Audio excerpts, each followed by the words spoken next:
If you've dropped both stitches off of your left needle while working a right side row, pick up the second stitch from back to front and place it back on the left needle and continue working the knit two together through the back loops. If you've dropped both stitches off of your left needle while working a wrong side row, pick up the second stitch from front to back and place it back on the left needle.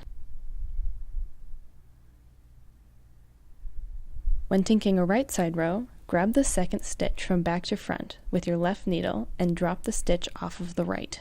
All the loops in the row below overlap each other, and the new stitches are coming out of that area where they overlap. So if you drop a stitch from your right needle when tinking, you don't immediately lose that stitch. When you're done tinking, pick up the second stitch from back to front and hold it on the left needle. Resume as usual.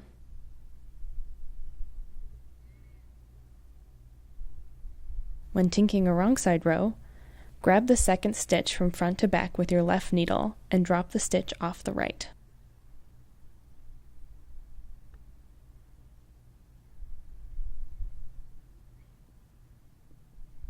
When you're done tinking, pick up the second stitch from front to back and hold it on the left needle. Resume as usual.